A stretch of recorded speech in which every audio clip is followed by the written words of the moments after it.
الحمد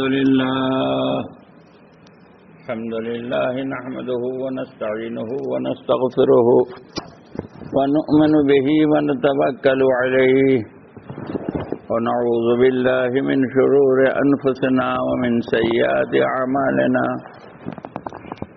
من يهده الله فلا مضل له ومن يضلله فلا هادي له ونشهد أن لا إله إلا الله وحده لا شريك له ونشهد أن سيدنا ومولانا محمدا عبده ورسوله أرسله بالحق كافة للناس بشيرا ونذيرا وداعيا إلى الله بإذنه وسراجا منيرا وصلى الله تعالى على خير خلقه محمد وآلہ وصحابہ اجمعین۔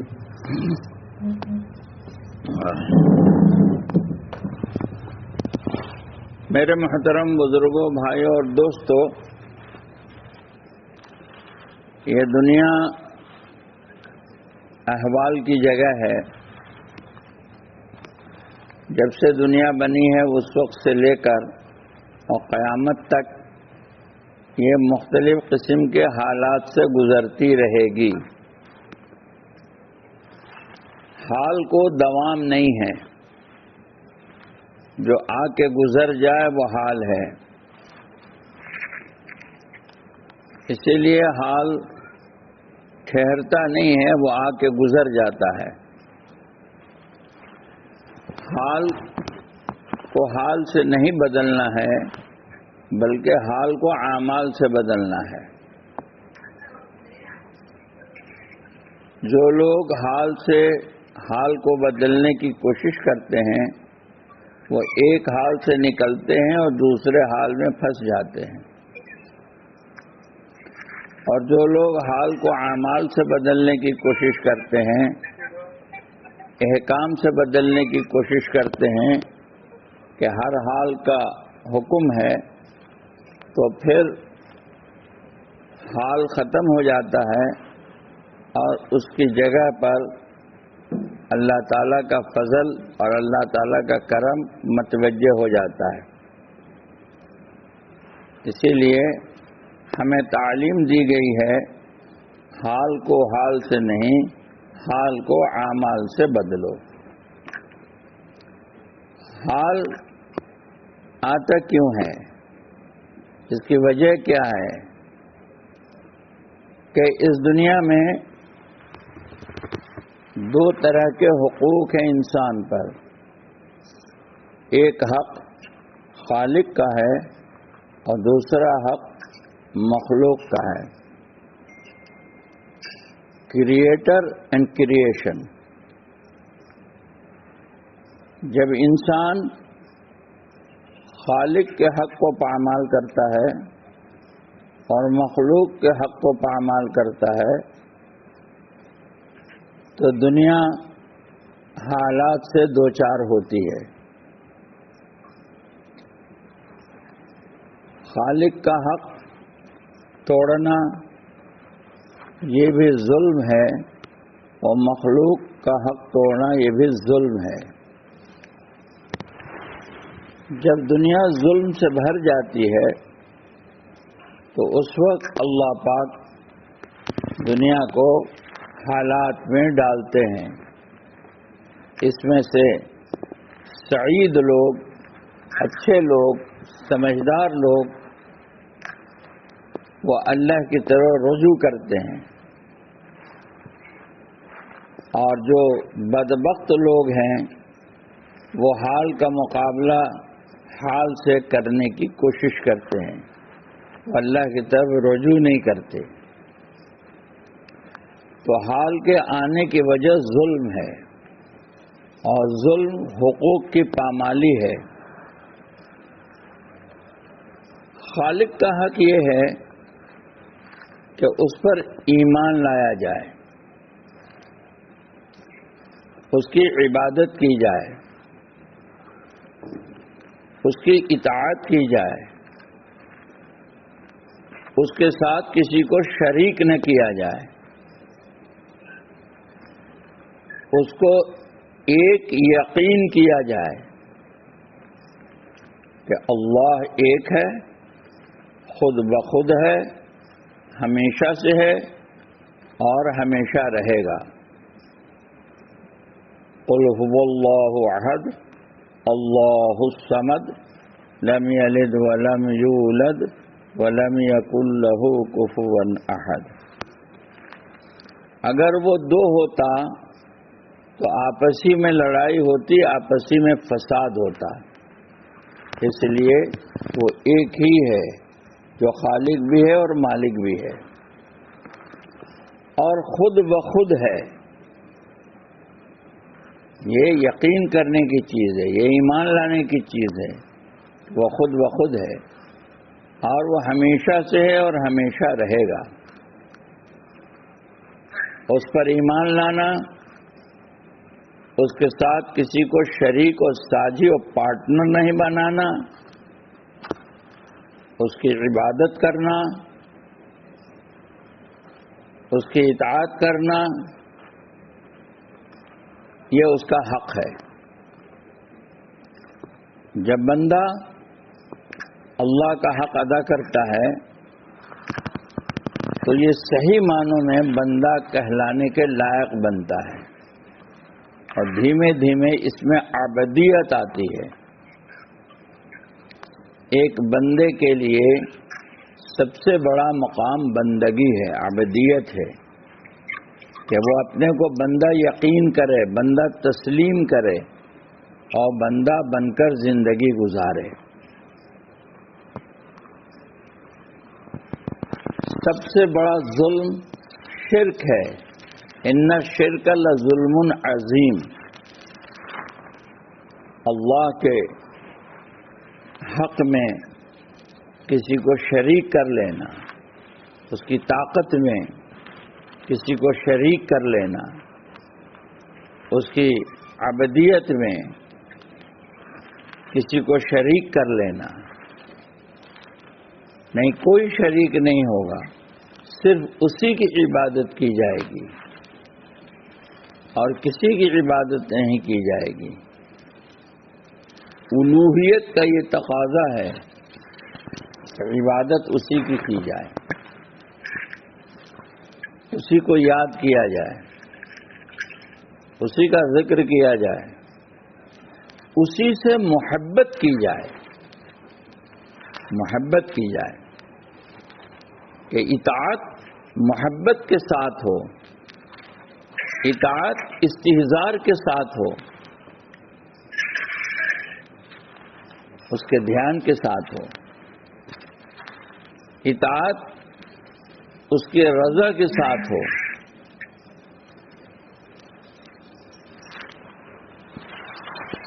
تو یہ چیز عبودیت پیدا کرتی ہے۔ اللہ کی محبت کے ساتھ یہ چیزیں ہو رہی ہوں، یہ اس کا حق ہے، اللہ پاک کا حق ہے۔ یہ چیز جب بندہ پورا کرتا ہے تو وہ سرخرو بنتا ہے اللہ تعالیٰ کے نزدیک۔ پھر اللہ تعالیٰ اپنے داد و دہش کے دروازے کھولتے ہیں، اپنی نعمتیں اللہ تعالیٰ بکھیر دیتے ہیں، بارش کے قطروں کی طرح نعمتیں برستی ہیں۔ پھر ان نعمتوں کا یہ شکر کرنے والا بنتا ہے، شکر گزار بنتا ہے، اور جتنا شکر کرتا چلا جاتا ہے اتنے ہی نعمتوں میں اضافہ ہوتا چلا جاتا ہے۔ لئن شکرتم لازیدنکم۔ دوسرا حق انسان پر مخلوق کا ہے کہ مخلوق کے حقوق کو پامال کرنا یہ بھی ظلم ہے۔ جیسے اللہ کے حق کو حق نہ سمجھنا، نہ جاننا ظلم ہے، ایسے ہی مخلوق کے حق کو پورا نہ کرنا یہ بھی ظلم ہے۔ اللہ پاک اپنے حقوق کے معاملے میں بہت رعایت فرماتے ہیں، بہت نرمی فرماتے ہیں، بہت چھوٹ دیتے ہیں. توبہ اور استغفار کا دروازہ کھلا ہوا ہے، لیکن مخلوق کے حقوق کے معاملے میں اللہ تعالیٰ کی طرف سے معافی اس وقت ہوگی جو مخلوق کا حق ادا ہوگا یا اس سے معاف کرایا جائے گا. تو مخلوق کا حق زیادہ سخت ہے. آج پوری دنیا میں مخلوقات کے حقوق پامال ہو رہے ہیں.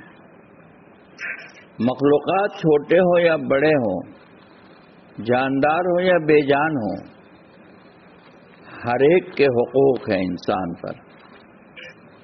پانی کا بھی حق ہے، ہوا کا بھی حق ہے، زمینوں کا بھی حق ہے، پیڑ پودوں کا بھی حق ہے، جمادات، نباتات ان کے بھی حق ہیں، حیوانات ان کے بھی حقوق ہیں. اس میں انسان کا حق تو سب سے بڑا حق ہے، اس لیے کہ انسان اس کائنات کا سب سے اہم مخلوق ہے. انسان کی حیثیت اس کائنات میں ایسے ہی ہے جیسے جسم میں دل کی حیثیت ہے. انسان کے جسم میں دل جو حیثیت رکھتا ہے وہی حیثیت اس کائنات میں انسان کا ہے. وَلَقَدْ كَرَّمْنَا بَنِي آدم، یہ حیثیت دیا اللہ نے انسان کو. وَلَقَدْ كَرَّمْنَا بَنِي آدم، کہ انسان کو مکرم بنایا. 70 ماہوں سے زیادہ اللہ اس سے محبت کرتا ہے. اس کو اپنے دونوں ہاتھوں سے بنایا ہے، اس کے اندر اپنی روح پھونکی ہے، اس کو سب سے خوبصورت بنایا ہے، تمام مخلوقات میں سب سے خوبصورت. خود اس سے محبت کرتا ہے، پیار کرتا ہے. اس کو اپنا خلیفہ بنایا ہے. انی جاعل فی الارض خلیفہ، اس کو اپنا خلیفہ بنایا ہے. تو یہ انسان کے حقوق ہیں. انسان کے حقوق کا پامال ہونا یہ بہت سخت ہے. آج عام مخلوقات کے حقوق پامال ہو رہے ہیں. جس کا حق پامال کیا جائے گا اس نعمت کے نفع سے آدمی محروم ہوتا چلا جائے گا. جن نعمتوں کے حقوق پامال ہو رہے ہیں ان نعمتوں سے فائدہ اٹھانے سے، نفع اٹھانے سے آدمی محروم ہوتا چلا جائے گا. پہلے حقوق پامال ہوئے ہیں، پھر ان نعمتوں میں زوال آیا ہے. پہلے حقوق پامال ہوتے ہیں، پھر ان نعمتوں میں زوال آتا ہے. تو حقوق پامال ہوئے ہیں تو نعمتوں میں زوال آیا ہے. جب نعمتوں میں زوال آتا ہے تو انسانیت تھرا جاتی ہے، گھبرا جاتی ہے، پریشان ہو جاتی ہے، بفر جاتی ہے، کچل جاتی ہے، مسل جاتی ہے. کیونکہ نعمتوں کو خود اس نے پامال کیا ہے، اس لیے زوال آیا ہے. تو نعمتوں کا شکر کرنا، اور نعمتوں کا شکر یہ ہے کہ ہر نعمت کا حق ادا کیا جائے اور جو اس کی جگہ ہے اس کو اس کی جگہ پر رکھا جائے. ہم نے ہواؤں کا حق پامال کیا، ہم نے پانی کا حق پامال کیا، ہم نے درختوں کا حق پامال کیا، دریاؤں سمندروں کے حقوق پامال کیے، پہاڑوں اور چٹانوں کے حقوق پامال کیے، بے زبان کا بھی حق پامال کیا، زبان والوں کا بھی حق پامال کیا. یہ حقوق کی پامالی زوال لے کر آتی ہے. تو یہ زوال لے کر آئی ہے. اس میں سب سے بڑا حق انسان کا ہے. یہ پوری خلقت اللہ کا کنبہ ہے. الخلق عیال اللہ، اللہ کے عیال ہے. یہ اللہ کا کنبہ ہے، اس میں سب سے اشرف، افضل، اکرم انسان ہے۔ انسان کا حق پامال ہوتا ہے تو عرش تھرانے لگتا ہے، مظلوم کی آواز آسمانوں سے اوپر اٹھتی ہے، عرش تک پہنچتی ہے، اللہ کا دروازہ کھٹکھٹاتی ہے۔ مظلوم کی آواز میں بڑی طاقت ہے، اسی لیے بادشاہوں تک کو ڈرایا گیا کہ مظلوم کی آواز ہم تک پہنچنے مت دو۔ مظلوم کی آواز اللہ کے عرش تک پہنچتی ہے۔ تو انسانوں کے بھی حقوق ہیں، اس حق کو ادا کرنا ہماری ذمہ داری ہے۔ جب انسان کا حق ادا ہوتا ہے تو یہ کام اللہ کا کام ہے۔ اللہ اپنے مخلوق کو نفع پہنچاتا ہے۔ اللہ کے لیے عبادت نہیں ہے، وہ کس کی عبادت کرے گا؟ اللہ کے لیے اطاعت نہیں ہے، وہ کس کی اطاعت کرے گا؟ عبادیت اللہ کے لیے نہیں ہے، بندگی اللہ کے لیے نہیں ہے، یہ کام اللہ کا نہیں ہے۔ لیکن ہاں، اللہ کا کام اپنے مخلوق کو نفع پہنچانا یہ ہے۔ جو بندہ یہ کام کرتا ہے کہ اللہ کے بندوں کو نفع پہنچاتا ہے، اللہ کے مخلوق کو نفع پہنچاتا ہے، گویا وہ اللہ والا کام کر رہا ہے، وہ کام کر رہا ہے جو اللہ کرتا ہے۔ اسی لیے زمین پر اللہ کا سب سے محبوب بندہ وہ ہے جو اللہ کے مخلوق کے لیے نافع ہے، اللہ کے بندوں کے لیے نافع ہے، وہی اللہ کا سب سے محبوب بندہ ہے۔ بیت اللہ شریف بہت محترم و مکرم ہے۔ مسجد نبوی علیہ الصلوۃ والسلام بہت مکرم و محترم ہے، اعلیٰ صاحب الصلاۃ و تسلیم۔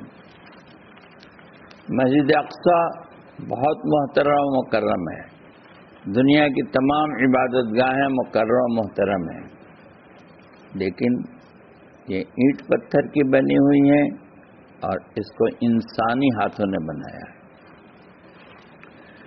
جس کو اللہ نے بنایا ہے وہ اس سے زیادہ مکرم و محترم ہے۔ عبادت گاہوں کو، معبد کو انسان بناتا ہے، انسان کو اللہ بناتا ہے۔ اسی لیے انسان کا دل مجروح کرنا کعبہ کے ڈھانے سے سخت ہے۔ تو انسانی بنیادوں پہ کام کرنا، ہماری دعوت کی یہ مبارک محنت 100 سال قریب ہو گیا، کروڑوں لوگوں نے قربانیاں دی ہیں، بے حساب قربانیاں دی گئی ہیں۔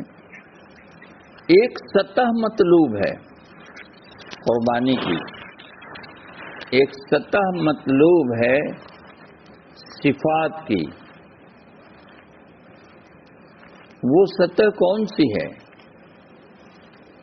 کہ یہ وہ سطح ہے جس سطح پر انسان اپنے گھر سے، اپنے معاشرے سے،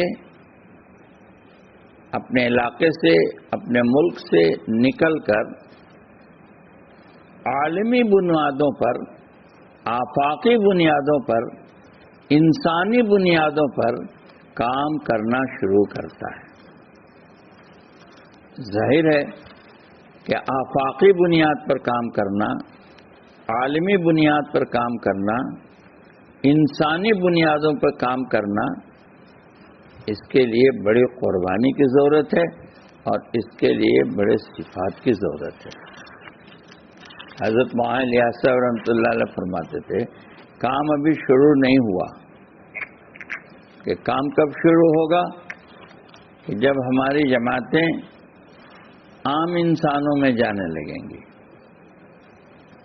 عام انسانوں میں جانے کے لائق ہم بن جائیں، ہماری نیتیں آفاقی ہو جائیں، ہماری قربانیاں آفاقی بنیادوں پر ہو جائیں، ہماری صفات کمالات اور خوبیاں آفاقی بنیادوں پر ہو جائیں اور ہم انسانیت کو سامنے رکھ کے کام کرنے والے بن جائیں، اس سطح کا صبر، اس سطح کا شکر، اس سطح کی تواضع، اس سطح کا تعلق مع اللہ، اس سطح کی خشیت، اس سطح کا اخلاص، اس سطح کا خشوع اور خضوع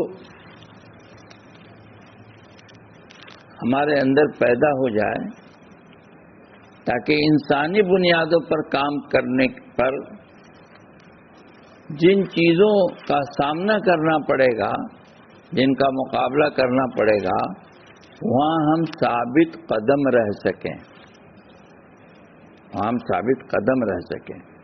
تو یہ تیاری اس کی کرائی جا رہی تھی۔ مقصود صرف ایمان والے نہیں تھے، بلکہ ایک ایسے مجموعے کا تیار ہونا مقصود تھا جو مجموعہ انسانی بنیادوں پر کام کرنے والا بن جائے۔ کروڑوں کی تعداد میں الحمدللہ لوگ ایمان اور اعمال سے قریب ہوئے اس محنت کی بنیاد پر، اور بلا شبہ یہ بات کہی جا سکتی ہے کہ پوری دنیا میں عام مسلمانوں کی تعلیم و تربیت کے لیے اس سے بہتر نظام اس وقت نہیں ہے۔ پوری دنیا میں عمومی تعلیم و تربیت کے لیے اس سے بہتر نظام نہیں ہے، یہ پکی بات ہے۔ لیکن کیا وہ سطح پیدا ہو گئی جو سطح انسانی بنیادوں پہ کام کرے؟ تو ابھی وہ سطح، اس سطح کے لوگ سامنے نہیں آئے ہیں، ایک اتنی بڑی تعداد جو انسانیت کو بنیاد بنا کے کام کرے۔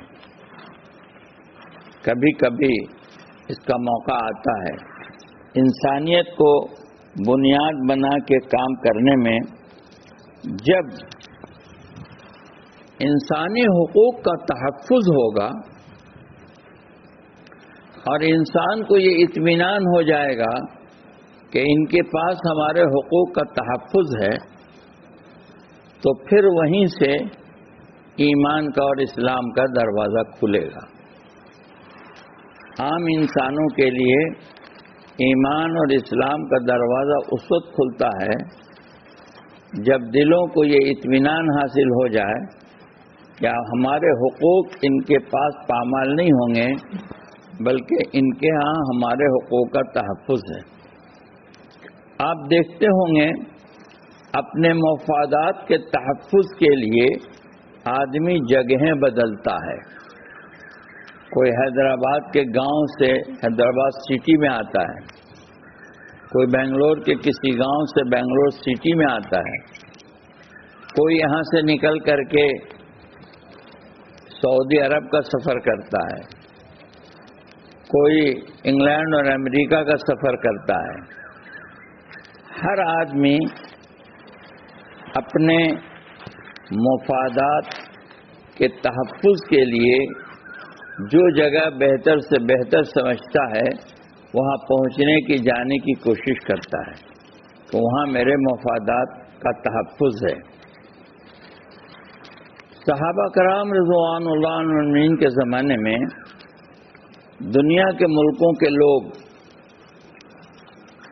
مدینے کی طرف، اسلامی شہروں کی طرف، مسلمانوں کے گاؤں بستیوں علاقوں کی طرف سفر کرتے تھے، اس لیے کہ ہمارے مفادات کا یہاں تحفظ ہے۔ وہ اپنی عزتوں کو محفوظ سمجھتے تھے، وہ اپنی جان اور مال کو محفوظ سمجھتے تھے، اپنے اخلاق و معاشرت کو محفوظ سمجھتے تھے، اپنے بیوی بچوں کی عزت آبرو کو محفوظ سمجھتے تھے۔ امن کی جگہ پر اپنے آپ کو منتقل کرتے تھے اور وہاں جاتے تھے، اور ان کے دل کی یہ آواز ہوتی تھی، ہمیں اپنا بنا لو، تمہارے ہاں ہمارے حقوق کا تحفظ ہے، ہمارے مفادات کا تحفظ ہے۔ اس طرح ان کے لیے ایمان کا اور اسلام کا دروازہ کھلتا تھا۔ آپ نے واقعات میں سنا ہوگا، حضرت شیخ نے لکھا کہ ہارون رشید بادشاہ کے صاحبزادے نے وہ چڑیا کو جو آواز دیا کہ میرے ہاتھ پر آ کے بیٹھ جاؤ، تو وہ چڑیا آ کے بیٹھ گئی۔ وہ چڑیا کیوں بیٹھ گئی، یہ سوچنے کی چیز ہے۔ وہ چڑیا اس لیے آ کر بیٹھ گئی کہ اس چڑیا نے وہاں اپنے جان کا کوئی خطرہ نہیں محسوس کیا کہ میں ان کے ہاتھ پر محفوظ ہوں۔ اس نے یہ سمجھا کہ میں ان کے ہاتھ پر محفوظ ہوں۔ تو جب جانور بھی اپنی حفاظت محسوس کرتا ہے تو ہاتھ پر آ کے بیٹھ جاتا ہے، قریب آ جاتا ہے۔ جب انسان حفاظت محسوس کرے گا وہ بھی قریب آئے گا۔ ظاہر بات ہے کہ آج دنیا اپنے مفادات کا تحفظ ہمارے پاس نہیں سمجھ رہی ہے، اس لیے ہمارے قریب نہیں آ رہی ہے۔ جس دن اپنے مفادات کا تحفظ سمجھے گی وہ ہمارے قریب آئے گی، اور جس دن ہمارے قریب آئے گی اس دن اسلام کا دروازہ کھلے گا عام انسانوں کے لیے۔ ایسے مواقع آتے رہتے ہیں کبھی کبھی دنیا میں، جیسے ابھی موقع آیا ہوا ہے۔ اس وقت جو حال ہے، اس حال کو اعمال سے بدلنے کے لیے ایک تو ایمان کی دعوت ہے، کہ ایمان کی دعوت ایک ایسا نسخہ ہے جو اللہ کے غضب کو ٹھنڈا کرتا ہے۔ جب اللہ کی ذات و صفات کا تعارف اللہ کے بندوں میں ہوتا ہے تو اللہ کا غضب ٹھنڈا ہوتا ہے، اللہ کا غصہ ٹھنڈا ہوتا ہے۔ دوسری چیز کثرت استغفار، یہ بھی اللہ کے غصے کو اور غضب کو ٹھنڈا کرتا ہے کہ آدمی استغفار کی کثرت کرے۔ اور تیسری چیز صدقات، کہ صدقے سے اللہ کا غضب ٹھنڈا ہوتا ہے۔ الصدقۃ تطفئ البلاء، صدقہ بلا کو کھا جاتی ہے۔ صدقے کی کثرت یہ موقع ہے۔ انسانیت اس وقت پریشان حال ہے، خوف و ہراس میں ہے، ڈری ہوئی اور سہمی ہوئی ہے، گھبرائی ہوئی ہے، کوئی پرسان حال نہیں ہے، حفاظت کا کوئی سامان نہیں ہے۔ حکومتیں اپنے طور پر کوششیں کر کے تھک چکی ہیں، بلکہ جواب دے چکی ہیں کہ میرے بس کا نہیں ہے۔ کہ پوری دنیا میں حالات بد سے بدتر ہوتے چلے جا رہے ہیں۔ ہے تو یہ انسانوں کے اپنے ہاتھوں کی کمائی، جو میں نے پہلے عرض کیا کہ یہ حال آیا ہے ظلم کی وجہ سے۔ حال کے آنے کی وجہ تو ظلم ہے، خالق کے حق کو بھی پامال کیا گیا، مخلوق کے حق کو بھی پامال کیا گیا، وجہ تو یہ ہے۔ لیکن حال کو حال سے نہیں بدلنا ہے، حال کو اعمال سے بدلنا ہے۔ تو کرنا کیا ہے کہ کرنے کا کام ایک تو اللہ کے بندوں کو اللہ سے جوڑنا، اللہ کی طرف بلانا، تاکہ اللہ کا غضب اور اللہ کا غصہ ٹھنڈا ہو جائے۔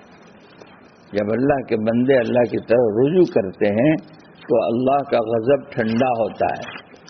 مولانا صاحب رحمۃ اللہ علیہ 47 کے فسادات میں کثرت سے جماعتیں نکالنے کی کوشش کی، اور خاص طور سے بعض اللہ والوں کا یہ کہنا تھا کہ تمہاری پیدل جماعتیں چلتی ہیں تو ان کے لیے ہم اللہ کی نگاہوں میں پیار دیکھتے ہیں۔ تو ایک تو اللہ کے بندوں کو اللہ کی طرف بلانا، یہ اللہ کے غضب کو ٹھنڈا کرتا ہے۔ اور دوسری چیز کثرت استغفار، کہ یہ بھی اللہ کے غضب کو ٹھنڈا کرتی ہے۔ اور تیسری چیز صدقات کی کثرت، کہ لوگ اس وقت پریشان ہیں، ان پریشانیوں میں ان کے مفادات کا تحفظ، ان کی ضرورتوں میں لگنا، ان کی ضرورتوں کو پورا کرنا، ان کے آنسو پوچھنا، ان کے دکھ درد میں شریک ہونا، یہ صدقات کہ اس کے وجہ سے اللہ کا غضب ٹھنڈا ہوتا ہے۔ لیکن ان تمام باتوں کے بعد آخری بات یہ ہے کہ ہر چیز میں اعتدال مطلوب و مقصود ہے۔ ہمیں کام جذبات میں نہیں کرنا ہے، جوش میں نہیں کرنا ہے، بلکہ یہ جوش کا کام نہیں، یہ ذمہ داری کا کام ہے، رائے مشورے سے کرنا ہے، اپنے اپنے علاقے کے ذمہ داروں اور بڑوں سے مل جل کے کرنا ہے کہ اعتدال باقی رہے۔ جب کثرت کسی چیز میں ہوئی ہے تو شریعت نے اس کو روکا ہے اور اعتدال پر لایا ہے۔ نمازوں میں کثرت ہوئی تو اس کو بھی اعتدال پر لایا گیا، روزوں میں کثرت ہوئی تو اس کو بھی اعتدال پہ لایا گیا۔ کسی چیز میں بھی کثرت ہوگی تو اعتدال پہ لایا جائے گا، مقصود اعتدال ہے، اور اعتدال ہی کے لیے مشورہ ہے، علماء سے رجوع کرنا ہے، اپنے ذمہ داروں سے رائے مشورہ کرنا ہے، اپنے ذمہ داروں سے رائے مشورہ کر کے اعتدال کے ساتھ ہمیں اس کام کو کرنا ہے۔ یہ وقت ایسا لگتا ہے کہ اللہ تعالیٰ کی طرف سے کوئی فیصلہ مقصود ہے۔ اس وقت کوئی ایسے ان حالات میں کوئی بڑا فیصلہ اللہ کی طرف سے ہوتا ہے۔ اگر ہم کام کرنے والے اس وقت اس کا اہتمام کریں، جہاں تک ممکن ہو سکے دعوت کا کام اپنے بڑوں کے مشورے سے، انفرادی اعمال، استغفار، صدقات کی کثرت، اللہ کو راضی کرنے والے اعمال، اگر ہم اس کو کثرت سے کریں تو اللہ کی رحیم و کریم ذات سے امید ہے کہ یہ سسکتی بلکتی انسانیت کوئی جگہ تلاش کر رہی ہے، کوئی راستہ ڈھونڈ رہی ہے کہ انسان یہ ڈھونڈ رہے ہیں راستہ۔ ہو سکتا ہے کہ اللہ تعالیٰ ان کا رخ ایمان اور اسلام کی طرف موڑ دیں، ہماری قربانیوں کی وجہ سے، ہماری فکر و محنت کی وجہ سے۔ یہ آخری ایام دعا والے ایام ہیں، پوری امت اور پوری انسانیت کے لیے ہدایت کی دعائیں مانگی جائیں۔ ہو سکتا ہے کہ اللہ تعالیٰ انسانیت پر ترس کھا کر کوئی بڑا فیصلہ کر دے۔ اللہ پاک ہم کو اور آپ کو اس کے لیے قبول فرمائے۔ میں شکر گزار ہوں آپ حضرات کا کہ آپ نے مجھے اس کا موقع دیا کہ کچھ باتیں عرض کی جائیں۔ اللہ پاک اس کے لیے آپ کو بھی قبول فرمائے، مجھے بھی قبول فرمائے، اور مجھے بھی اس پر چلنے کی اور ثابت قدم رہنے کی توفیق عطا فرمائے۔ نیتیں کر لیجئے، ارادے کر لیجئے، اپنے اپنے علاقوں کے ذمہ داروں سے جڑ مل کر اپنی ترتیب بنائیں۔ اللہ تعالی ہمیں قبول فرمائے۔ ہم نے سنا ہے، الطاف بھائی نے مجھے بتایا بھی ہے کہ اپنے اپنے علاقے میں آپ حضرات بڑھ چڑھ کے کام کر رہے ہیں۔ کام مشورے سے ہو، کام اعتدال سے ہو۔ اللہ تعالیٰ قبول فرمائے۔ السلام علیکم ورحمۃ اللہ وبرکاتہ۔